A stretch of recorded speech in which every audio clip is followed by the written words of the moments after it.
కురుస్తున్న భారీ వర్షాల కారణంగా ముఖ్యంగా కోట మండలం టోటల్ మొత్తం అన్ని 21 పంచాయతీలు కూడా జలదిగ్బంధంలో ఉన్నాయి.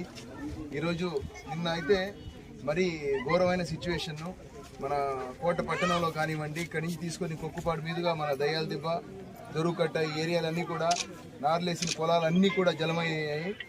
ఇప్పుడే పోయి ఎమ్మెల్యే గారితో కూడా వెళ్ళి చూసి వచ్చాము, మొత్తం పరిశీలించడం జరిగింది. ఆడ దయాల దిబ్బ గ్రామంలో అయితే చెరువు పరిస్థితి దారుణంగా ఉంది, స్వర్ణముఖి పరిస్థితి దారుణంగా ఉంది. ఏ నిమిషంలో ఏం జరుగుతుందో తెలియదు. ఆర్డీఓ గారు ఇప్పుడే మన గౌరవ ఎమ్మెల్యే గారు ఆర్డీఓ గారి సలహా ఇచ్చి దాని తర్వాత వాళ్ళు ఒక 4 బస్సుల్లో అక్కడ ఉండేటువంటి లోతట్టు ప్రాంతాల్లో ఉన్నటువంటి ప్రజలందరినీ కూడా మా కోట గవర్నమెంట్ ఎల్పీ బాయ్స్ హై స్కూల్లో వాళ్ళకి పునరావాసం కల్పిస్తున్నారు.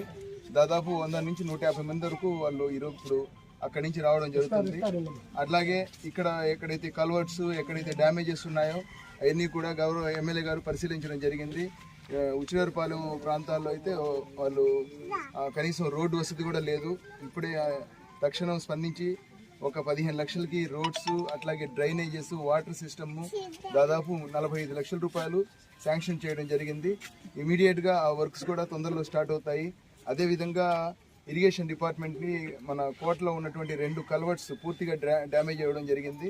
అవి కూడా తక్షణం ఎఫ్డిఆర్లో పెట్టి వర్క్స్ స్టార్ట్ చేయమని చెప్పడం జరిగింది. అదేవిధంగా ఇప్పుడు మన ఈ శ్రీలక్ష్మ గిరిజన కాలనీలో కట్ట తెగిపోవడం వల్ల రాత్రి అంతా నీళ్లు పైకి రావడం జరిగింది, ఇళ్ల మీదకి రావడం. వాళ్ళందరూ కూడా నిరాశ్రయులు పోలమ్మ తక్షణం స్పందించడం వల్ల వీళ్ళందరూ ప్రాణాపాయం తప్పింది.